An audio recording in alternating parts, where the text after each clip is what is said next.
Hello, this afternoon.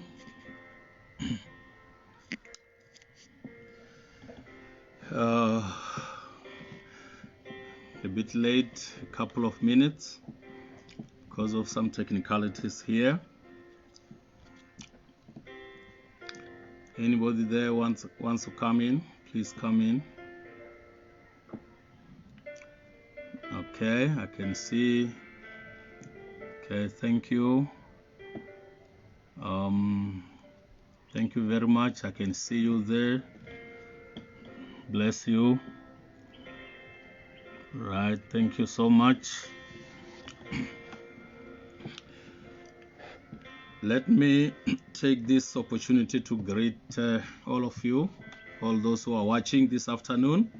A beautiful, wonderful afternoon. We are happy. We're glad that the Lord has kept us safe this far.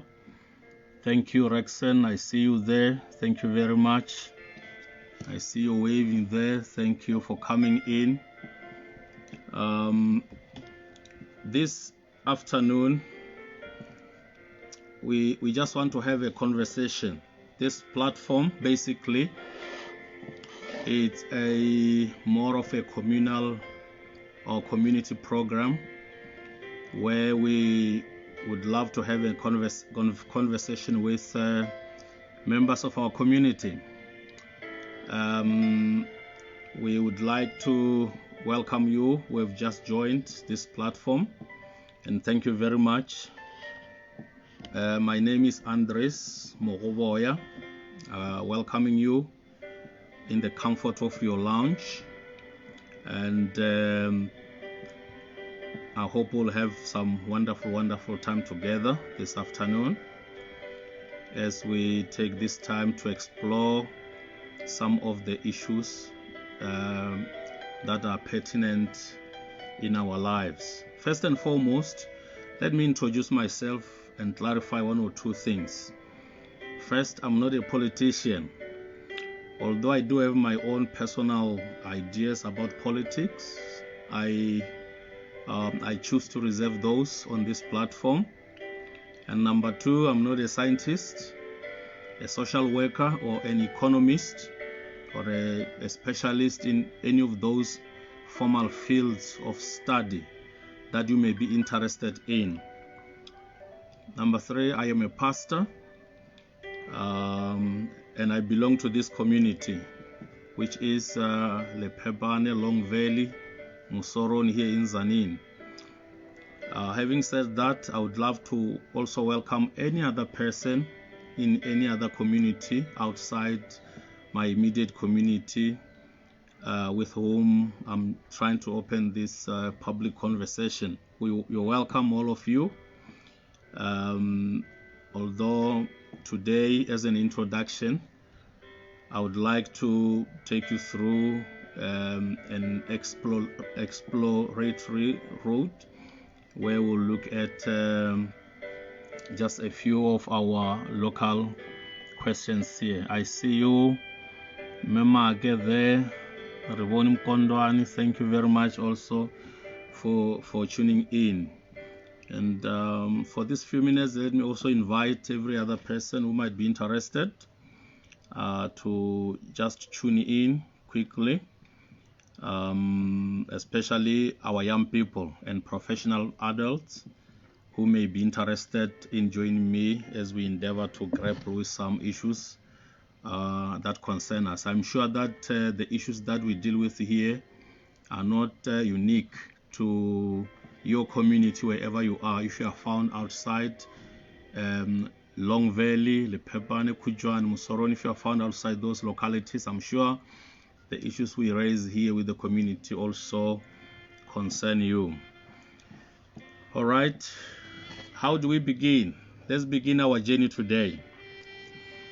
I was personally challenged some time ago after attending one education expo at Matlani, a secondary school that is about a kilometer away from my home here.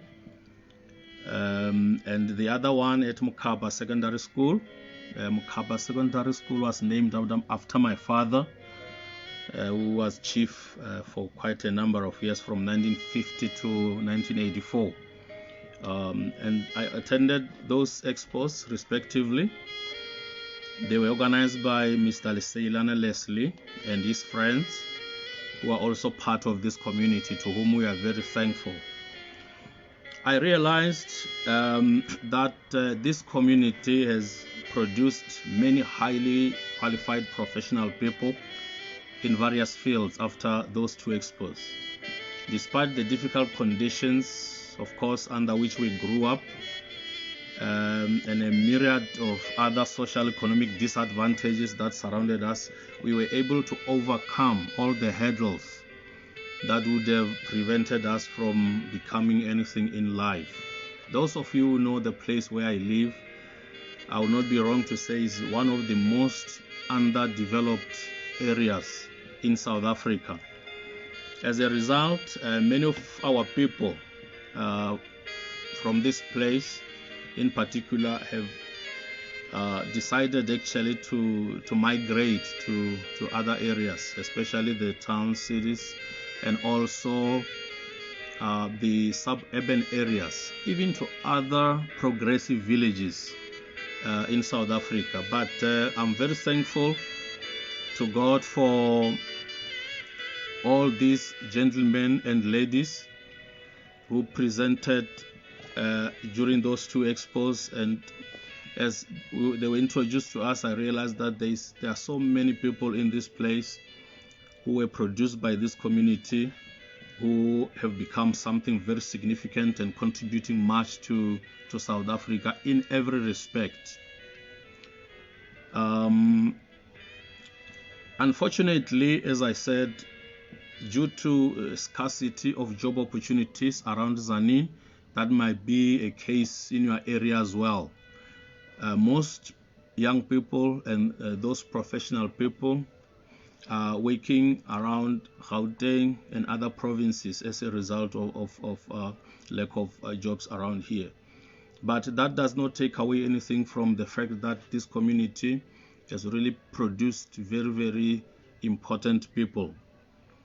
It's amazing, isn't it amazing that some of our soccer idols like Tlompokekana Sundowns grew up right here next to Matane Secondary School, just a few kilometers, actually 1 kilometer from my house where I am now, and many more people whom I will not have time to mention.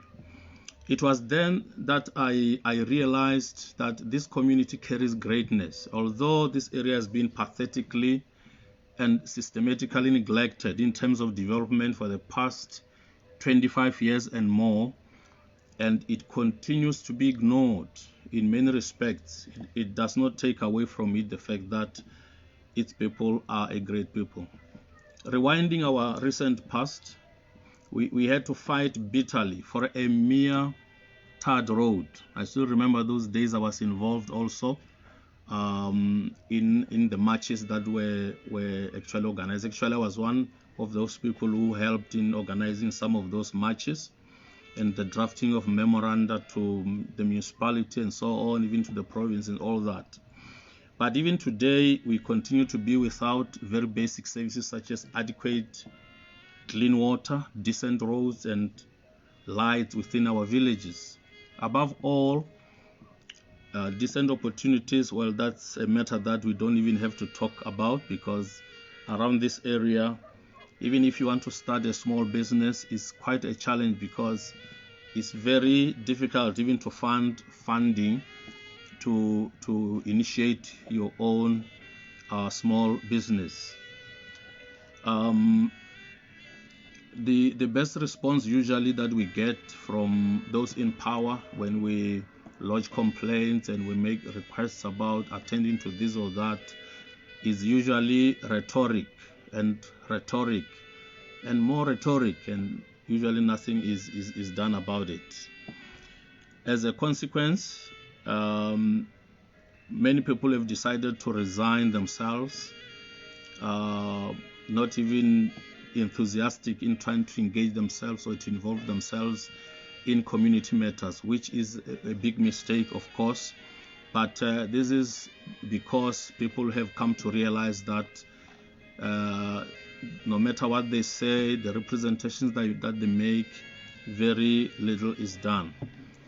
But the other matter that I want to tackle with you today is the youth problem in our area. I think it would probably be the same in your area where you come from.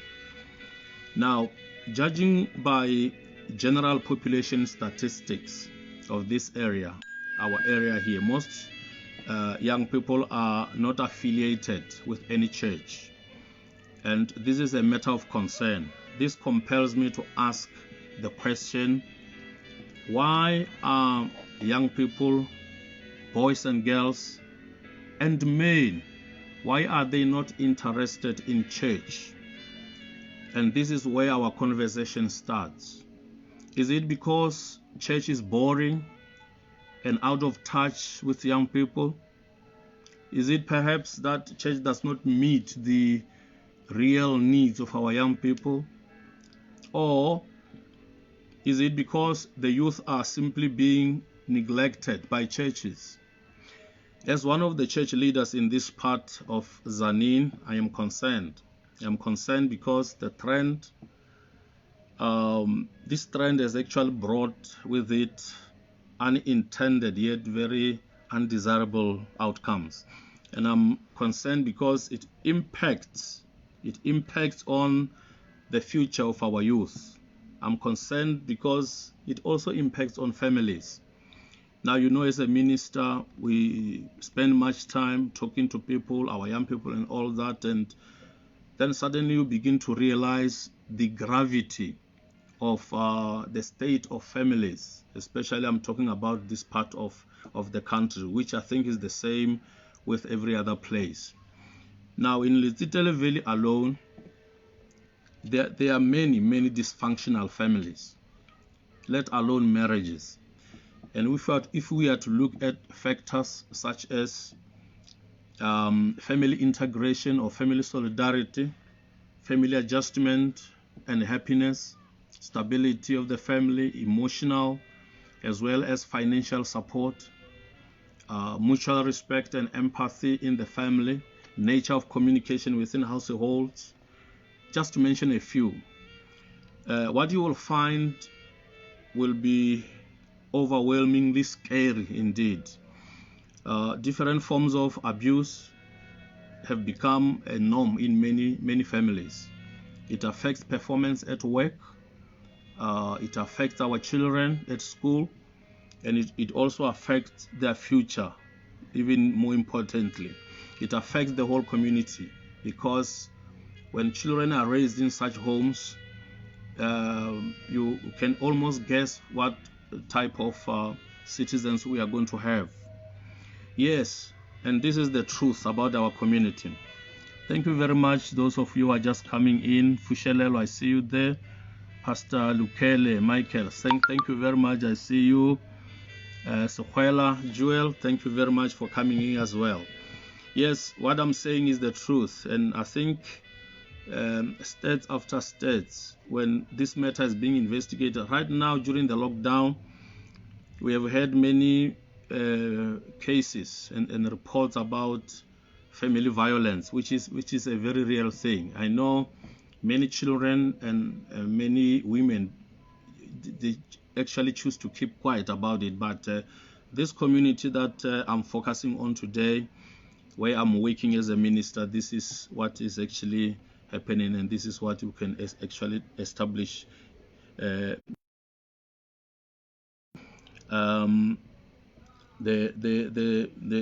outcomes, as I said, would be very frightening about what is happening in our communities. My friends, the truth is our community is sick, and many other communities around us, South Africa as a whole, and of course in many other countries all over the world, they are experiencing the same thing. There is so much emptiness in the hearts of people, of many people, and this has a bearing on the quality of life of our different communities. And as part of this community, you are not excluded. But now the question here is, Well, this is just part of the problems that we are facing here, especially from my angle as a person who's working in this community and working for the community. But where do we start? Where do we start? As I said in my introduction, this is an introductory talk, and is the beginning of many talks that we'll try to have. Maybe the next one will be on Friday, where we'll pick up where we would have left and see other important issues that we may deal with. Now, but today, let's start here.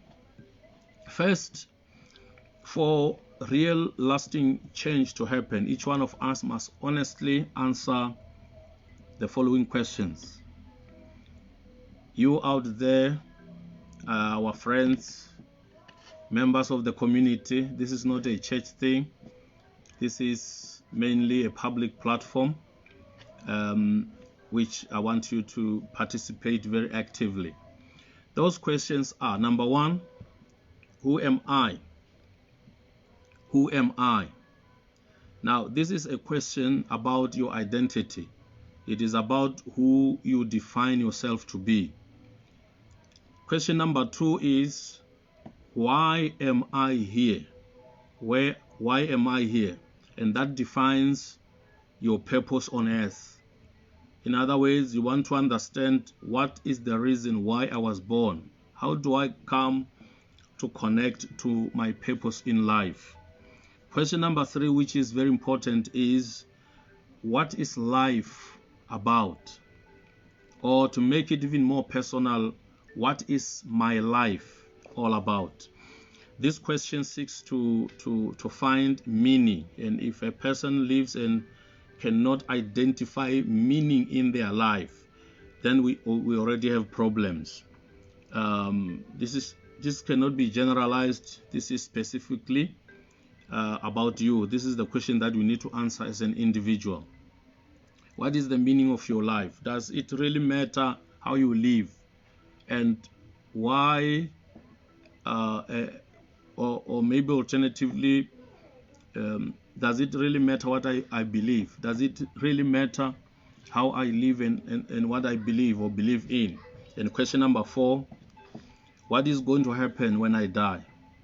This is one of the pertinent questions you need to answer, because it deals with the question of eternity or life beyond the grave.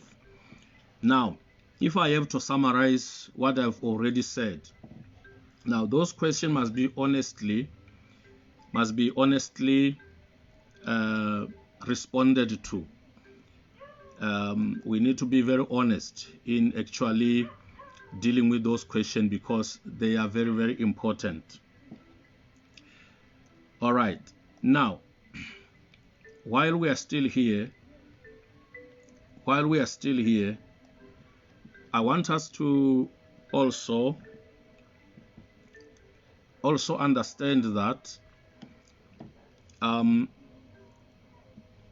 when you attempt to deal with these questions, you will use a frame of reference. Whichever frame of reference that you use, whether it's philosophy or any other thing, I'm aware many of us will try to think about these questions but come to certain conclusions which might not necessarily be correct. But I want to mention something here that is very, very important, which is usually our frame of reference whenever we deal with questions of life. By the way, I think by now you are fully aware that there are what I call 7 pillars of every society. Those important substructures of society that we need, even rely on for our existence here on earth. And these substructures, number 1 is family, 2 culture, 3 government, 4 education, 5 economy, 6 entertainment and arts, and number 7 is religion. Now, if you check your life properly, you'll realize that your life basically revolves around those 7 pillars of every community. Now, while those substructures are important, I want to mention that they are actually not adequate. They are not adequate to deal with the above questions. Of course, in some respects, they might provide some answers, maybe economic answers and so on, but to fully deal with the question of your being, your existence here on earth, those 7 areas are not really adequate to actually deal with these questions to the satisfaction of the human heart. I will come back to this to try to illustrate what I mean by that. Unfortunately, many people who rely on those 7 factors and they don't go beyond that. And during these talks, I would like to engage you so that we will begin to explore some of those ways that would be able to deal with these questions and find answers. And I'm sure that these talks will assist us in finding the correct answers to this, and that will also contribute to the quality of life that we live. Okay, now, just to deal with the first question, I will deal with this one, and then I will close the talk for today. Now, this first question, who am I? Who am I? How do I identify myself? How do I define myself? How can I find my true identity? Or put it the other way around, what is my value as a person? Am I any different from animals? And secondly, what is the source of my identity? These questions, we need to look at this. But what I'm going to do today, I will just deal with the introduction in trying to answer this question, because it also deals with the problem of self-concept, which I'll take 1 or 2 moments to explain. Now, when you ask that question, the way you will answer that question will have something to do with your self-concept. Now, maybe before I can even go further, I need to try to explain what a self-concept means. A self-concept is an understanding that you have yourself that is based on your personal experiences, your body image, your thoughts, and how you tend to label yourself in various situations. So your self-concept is based on how you perceive yourself. It is a perception that you have about your image, your abilities, and in some ways a perception of your own individual uniqueness. Now, a self-concept can also be defined as an all-inclusive or comprehensive awareness that you had of yourself in the past, the awareness you have in yourself in the present, and also the expectations you have of yourself at a future time. Your self-concept also is to some extent a collection of beliefs you have about your own nature, qualities, and also behavior. It's how you think and evaluate yourself at any given moment in time. However, it's important to note that your self-image isn't necessarily based on reality. I think this is very important because it will shed some light as we proceed. Let me just repeat this. What I said here, I am saying that your self-concept or your self-image is not necessarily based on reality, and we'll try to explore that as we proceed. There are quite a number of elements that contribute to self-concept. I will give examples which are very important, which I think you can identify with. Now, if you remember, our parents grew up under, just for example, a very severe system of segregation, and they were abused and demeaned and perpetually told that they were less than human beings. Even the treatment that was meted out to them would suggest that they were not dealing with full human beings. Your father, your dad, those older people, not this generation, of course, that was born after the liberation, but our parents, those parents were constantly scolded, told they were stupid and can never amount to anything.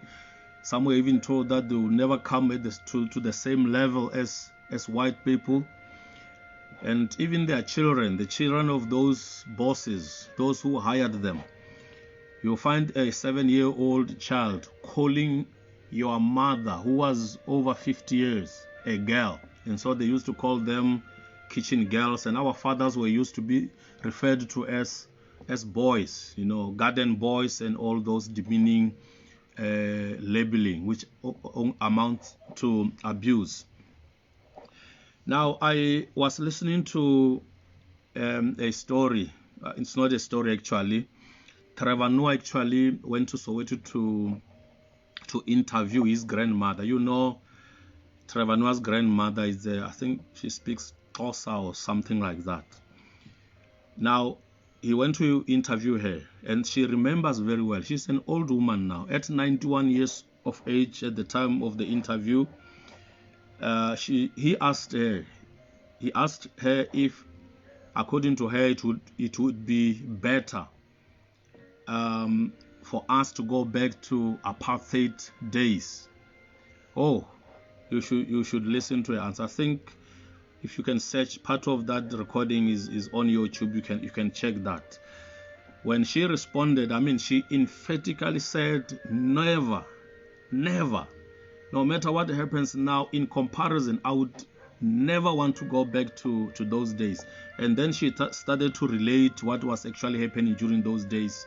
And she said, no, I can't stand for that level of harassment and disrespect and abuse. And she went on to tell how the security police would just come and raid their houses willy-nilly, right in the middle of the night while they were asleep.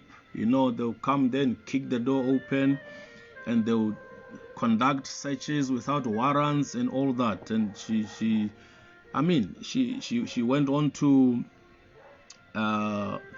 say that when we grew up, if you are black, you were only allowed to go for nursing, teaching, and to be a policeman. All other vital fields of study were reserved for white people. All important jobs also were reserved for white people.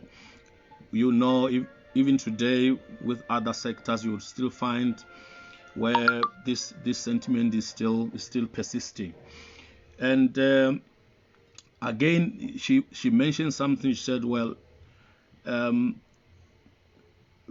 many of us, especially this generation, you do not know, you don't understand where we actually came from. And that's the reason why you do not appreciate the changes. Although we still have challenges, many people don't appreciate what has actually happened. Now, to add on that, today, as you all know, when one listens to people like Ernst Rhodes, the gentleman belonging to that far white supremacist organization called AfriForum, one gets extremely agitated. You still remember some years back when during the time when just before the transition into democracy, there was one black soldier there who shot and killed in front of television cameras 3 AVB Afrikaners, and it made headlines overnight all over the world. That video was showed to many people, and it created very big headlines. Now you ask yourself, only 3 disrespectful white guys went out to provoke the then Khujwana administration. And when they were shot, suddenly it was a very big thing. Then you ask yourself why? Why such headlines?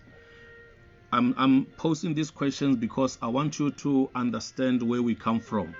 Simply because they were white people were shot by a black soldier, then it becomes an issue. But if you check the 40 years when black South Africans were constantly subjected to abuse, harassment, and being shot at by those white supremacist system of apartheid police, it wasn't an issue. Now, those of you who remember the so-called great Western democracies such as USA, France, and other countries, they were quiet. They never contributed to a struggle for liberation. And only countries like Cuba, the former USSR, and many other African countries who could do that. And when Nelson Mandela was asked that question as to why does he seem to have more ties with those so-called communist countries, he answered very, very simply. He said, I don't care what color of a cat it is, as long as the cat will catch the mice. He was actually saying that when we were fighting, we were having a war of liberation in our country. There were countries that never helped us. Instead, they assisted the system of apartheid to go on with their oppressive regime until they were under such pressure through international pressure that came through sanctions and so on and so forth. Now you ask yourself very, very pertinent questions again. At the bottom of all this is because there are people today, many people who still do not view Africans as human beings. Some of them, okay, they accept, well, they are humans, but they don't accept that they are equal with them. They still view black people all over the world as subhumans. And you can go all over the world. Sometimes when I travel, I have some opportunity to meet and talk to a few black people who are scattered all over. If you go to France, you'll find lots and lots of people, the black people, who also speak French as a result of the previous occupation. And unfortunately, as you are aware, even today, the relationship between France and other African countries, where France used to exploit them and to build its own cities and towns, this debate is still going on today. And the reason why those countries, of course, didn't help us, they were only interested in the resources of Africa. When you go to London, then you get very, very disturbed when you realize that many of these countries, England included, they were able to build their cities and all that. Much of the resources they took from Africa. Now, Dr. Arikana Chihombori Kau is a Zimbabwean, I think you should know her, and former AU ambassador to the USA. She said something astounding very recently. She said that no matter how she tries to raise her children positively in the house, teaching them to know that they are not inferior to nobody, they are equal, they are fully human, and they can compete with any person in the world. Now she says that when she talks to her children about that, they understand that, they accept that. But no, as soon as they get out of the house, they find a very hostile system. Unfortunately, predominantly a white system. I'm talking about the USA today. That still believes that they are superior. Some will not say that verbally, but you can actually see by the attitudes that they carry, that they still believe that. And that creates some serious contradictions to our children. We teach them something in the house, but when they get out there, they get something, they get isolation, they are not trusted. Every other person thinks they are not as good as them, and all those type of attitudes, and that really creates problems. The same with our children here, which I'll quickly also reflect on. Now, those of you who know Ariana Miyamoto, it's the first biracial woman who to be crowned Miss Japan. I was listening to her the other day when she was telling her story of how generally the Japanese people do not accept her, and they've been making very snide comments against her. And what is the reason? The reason simply is that she bears some resemblance to Africans because she was born out of a mixed family. So you can see all these attitudes, they are all over the world. But what I want you to note again is that this does not only happen between white people and black people. You still remember the ethnic cleansing that took place in Bosnia-Herzegovina during between 1991 and 1995. That was one of the most horrific violence seen in Europe since the end of World War II. It was all over the news. You might have seen or read about those anti-Chinese violence in Indonesia. Australians, it's a known thing. It was not even a secret that they do not believe that the Aborigines of Australia are humans. As a matter of fact, they used to kill them, to shoot them, to kill them for scientific tests. I have no time to deal with this, but this is a fact as well. The worst one may be the Holocaust by the Nazi Germany, who hated and exterminated the Jews, about 6 million of them. That story, you go and read that story, is just horrible. Horrible story of racism at its worst. However, I want to mention also that if you look at yourself and you do not understand who you are, you have a very serious problem. Now, we are living in a world which probably will never be fixed. We do all our best. Many organizations in the world today are doing their best to deal with this problem of racism and so on. But this problem will hang on until the second coming, of course, of the Lord Jesus Christ. Although that does not suggest that we should not do all we can to deal with this problem. But I want you to understand that the problem of low self-esteem has got something to do with those things I've raised, but in the real sense, it has got to do with you. Because no matter what happens to you and around you, you can still discover who you are, and then fix your self-esteem so that you'll be able to stand with your soul,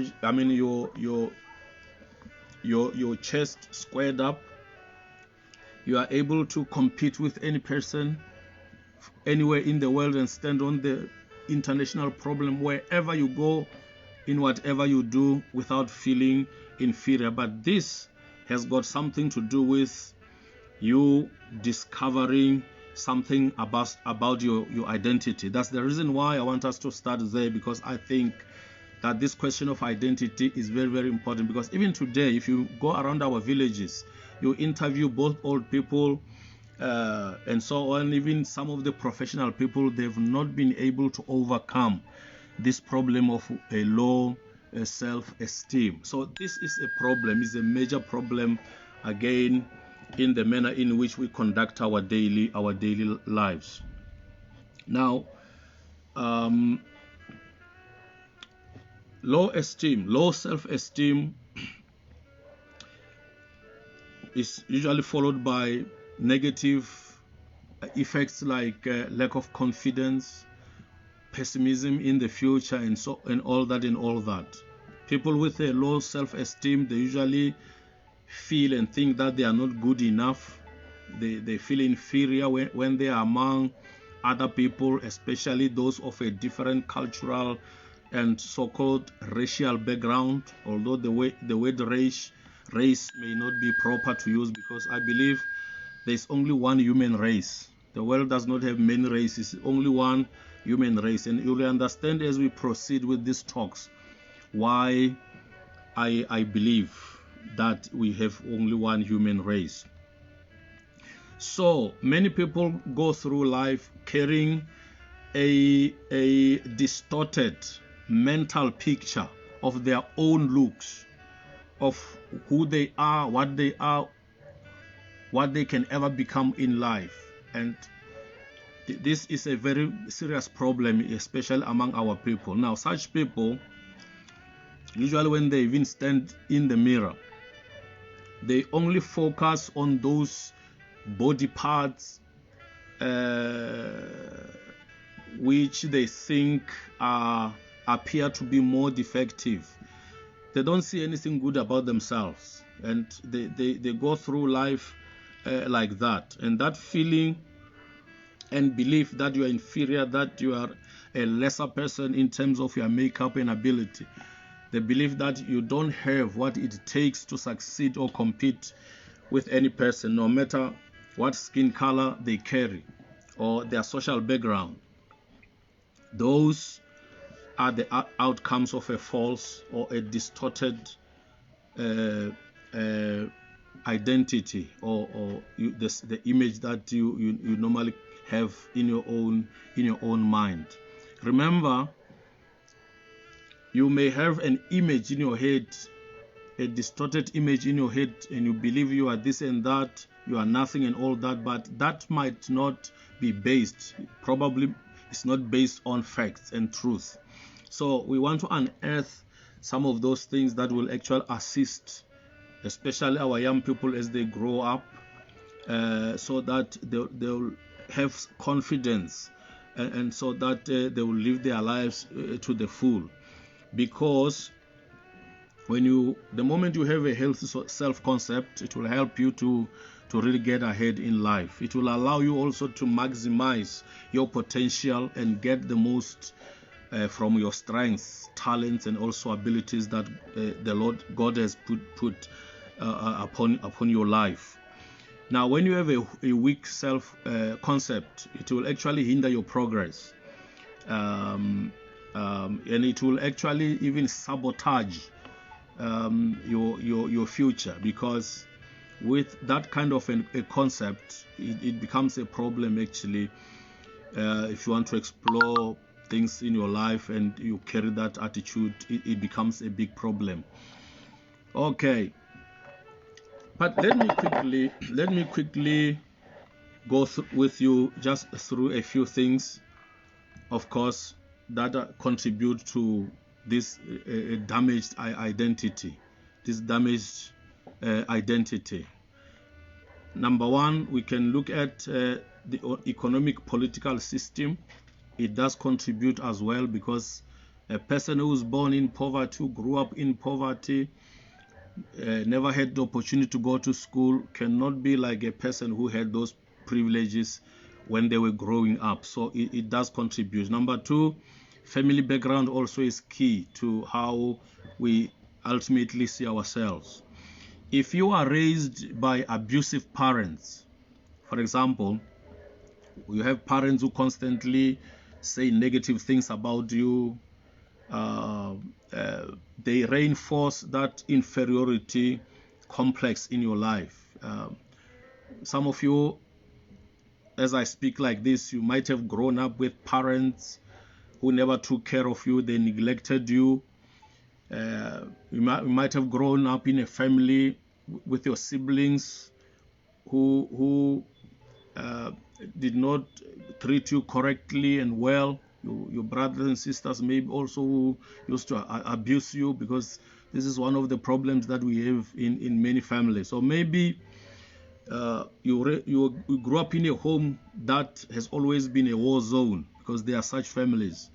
Maybe you also, even now, you live in such a home which has got no peace, and you just don't know. It's just that you cannot really move away from the house because you've got nowhere to go, but life is not good in your house.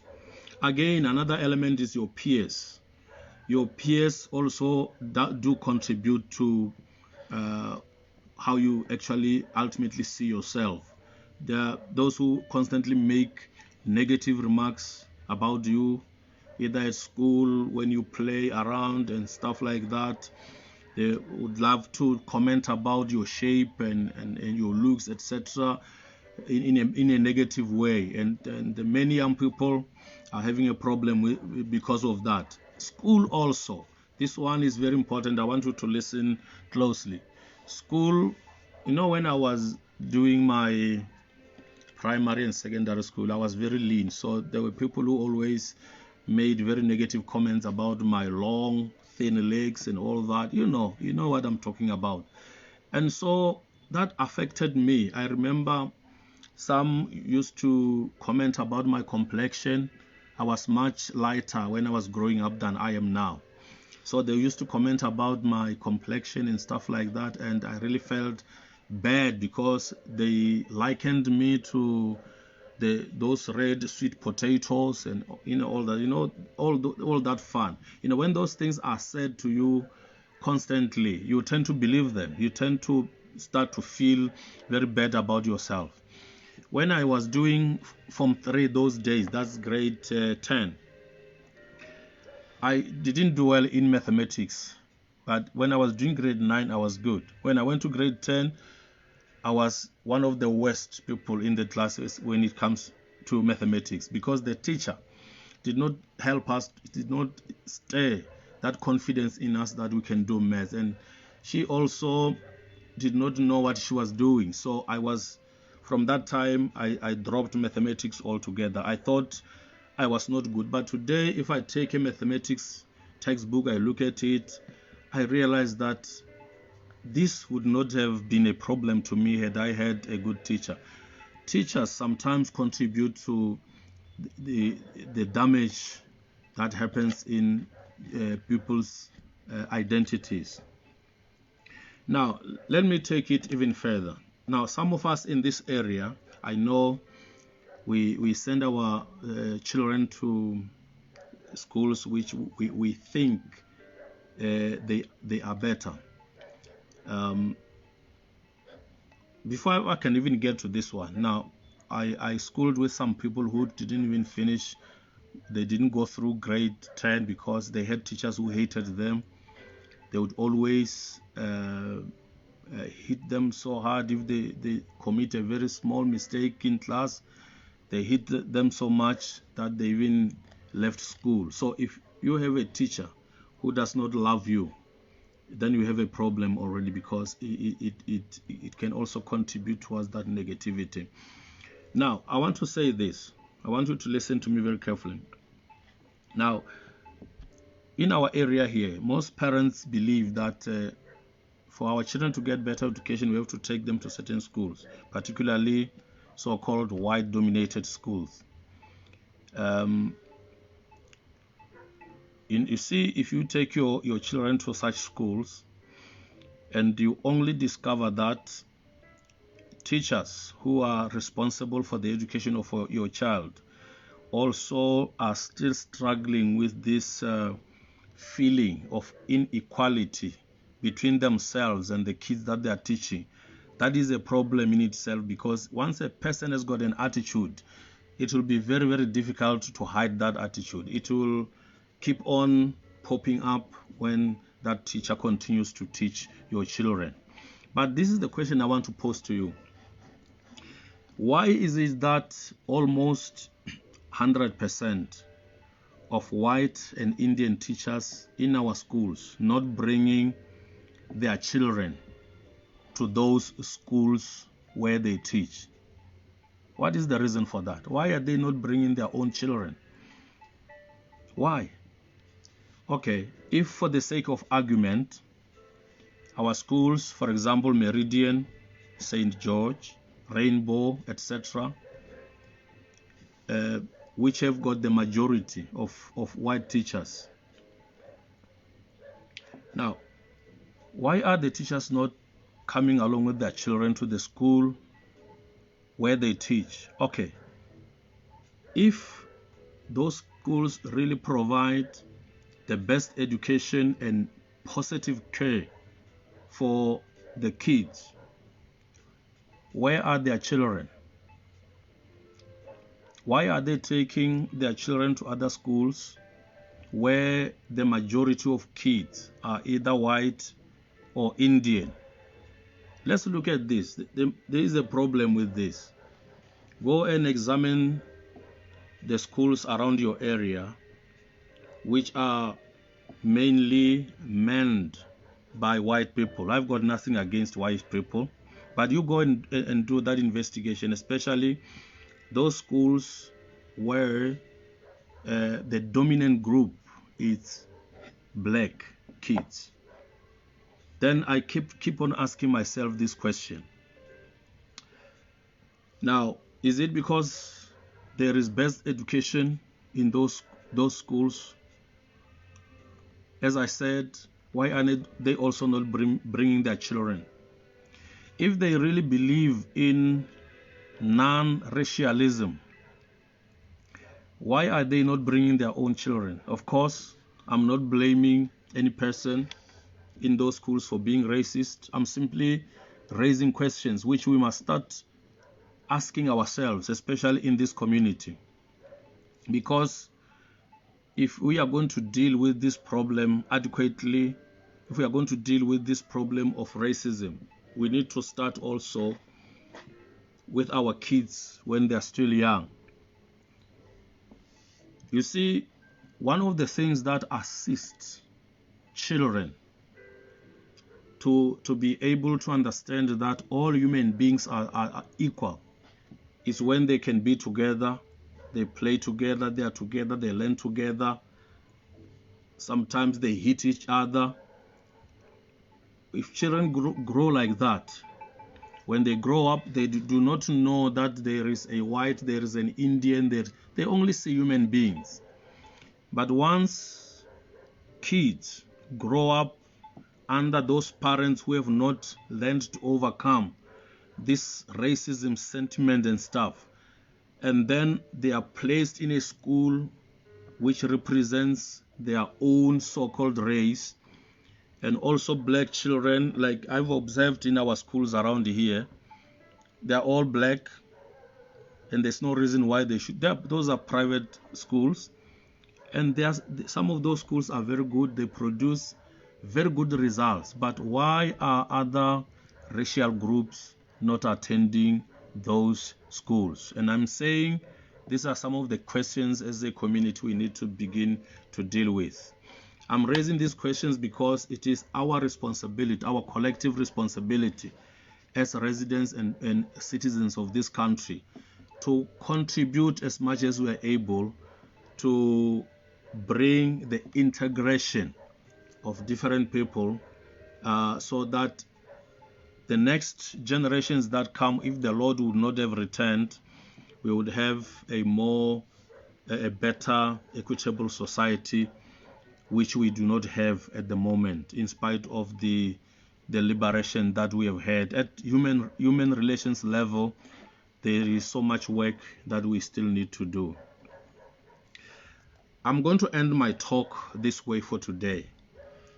We will not get into other questions, but in response to the question that I've raised, who am I? What is my identity? I want you to hear this, that the key question that we need to deal with is this one. I'm saying this because there is a missing link or a missing element that we must bring into the picture if we are to answer that question properly. That missing link is that your true identity, not what other people have said about you, not what your teachers, your peers, your friends, or other so-called racial groups have said about you.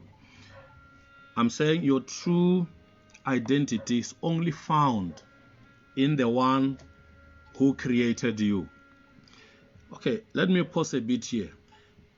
Maybe if there's a need, we can also try to deal with the question of evolution, because there are so much bad effects that the theory of evolution brought about. But it's not the day to deal with that today. If there's a need, maybe we can make suggestions also. As you make comments, you can also make suggestions of some of the topics that we can deal with. We'll try to deal with that also. But I'm saying that the missing link in dealing with the issue about who you are, who am I, it's actually the creator, the one who created you. Now, I'm saying effectively or emphatically that all human beings have a beginning. They did not just happen by accident or by chance. All human beings were created. I'll qualify that as we proceed with these talks. They were all created, and you were also created. Now, that missing link, as I say, that will restore a healthy self-image in your life is God. You can only find your true identity in Him, because He is the creator. He is the creator. And I want to dare say that the ignorance of God and what He says about human beings, what He says about you, is one of the elements that has opened the door for deception through things like the evolution theory and many abuses, and also your own personal warped identity. Now, when we search for, or as you decide maybe today to try to search for your identity, your true identity, you need to understand exactly what will actually help you in this journey, because many people have done a lot of things. They ended up with hatred in their hearts for other people because they tried to do the correct thing but in a wrong way. Now, searching for your true identity means that we are trying to understand, you try to understand how God, your creator, views you, how He looks at you, how He understands you, and what He actually says about you. I'm saying this, I'm raising this question because God, who created you, knows you. No doubt about that. He knows you because He created you. And because God knows what He has created, whatever God says about you must be true. It must be true because He created you. If everything God says about me, about you is true, then I need to know what God says about me. I think that is simple logic. That's where most of us miss it. We look for answers in wrong places, and that's the reason why sometimes we never come up with best solutions for our lives. Now, I'm saying that the solution to a question of identity, or the major solution to the question of identity, is actually the Bible, the Word of God. And I'll try to explain in the next segment why I'm saying so. Because the Bible is the Word of God to us, and is the only book that can fully restore your lost identity. If I had time, I will tell you my story. Something very good happened to me in the 80s. I was one of those people who used to hate people, especially people whom I interpreted that they did not like me too. But something happened to me in the 1980s. I actually went out of South Africa. I went to Zimbabwe to visit, and that was for the first time I went out there. And for the first time, I found I was in peace in my mind, just getting out of South Africa. You remember, those of you were there, that the 80s were actually the peak of this apartheid regime before it fell. And when we went to Zimbabwe, we met some brethren. Some of those guys we talked to, they were former soldiers who fought during the war in Zimbabwe, the former Rhodesia. So they would tell us lots and lots of stories about what was happening in the war and all that. And I remember one time they took us to a theater where we watched a movie. That movie about Steve Biko, Cry Freedom.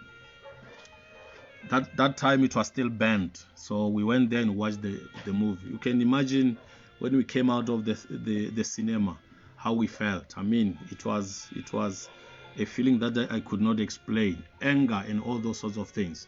Now, the other thing that assisted, whenever I went out, whether Zimbabwe or Botswana, I would make sure I go for all those literature that were banned.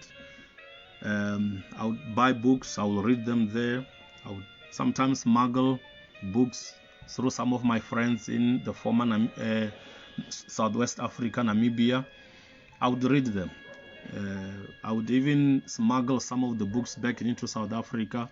It's a long story. I remember that the other time at the border, the police decided to search my briefcase, and I had no easy walk to freedom there. I had disintegrated it and hid it behind the cover, right inside, but not in the briefcase. I just did that. I hid it. I removed the cover, hid it inside there, put back the cover.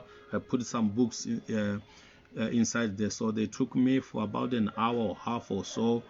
Those days they didn't have computers, so they had to go from the printed list of all those books that were banned in South Africa. They had my books there, and of course I made them stupid because I put books that I knew they were not banned, especially those that talk about politics, because I knew some of the books as I was a student of politics. So I went with those books, just wanted to make them stupid. So they took those books, they checked those about an hour or two, and then from there they released me. Now, but one day while I was praying and seeking the Lord, I still remember I had taken a holiday one year, I don't remember which year, seeking the Lord. I was in Zimbabwe. Something happened in my life that completely released me from the burden of doubting myself, not understanding who I am, feeling inferior and hatred towards those other people who were oppressing us and stuff like that. I still remember, I don't forget, from that experience, that's when I got liberated from myself. From that time, I began to understand who I am, and up to this day, I do not have a problem with the question of my identity. I don't care whether a person is Chinese or whatever, but I don't have a problem with that anymore.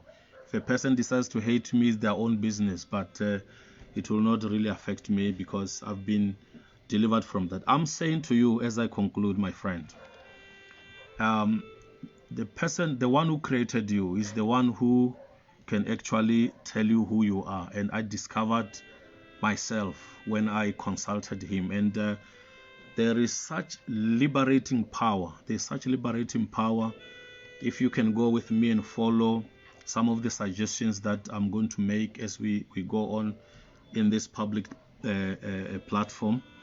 And I'm sure that many people who are listening to me today, you will find relief in your life if you listen carefully and you implement some of these things that I will be suggesting as I go on. And lastly, let me also say once again, people might have said negative and damaging things about you. Maybe those things contributed to your self-image or your self-concept. But the fact of the matter is they don't know who I am. Now, the Bible says, let God be true and every man a liar. That is Romans chapter 3, verse number 4. This means that God knows more than any other person who you are. He knows you. He knows you more than any other person. So, because He knows you, He knows everything about you,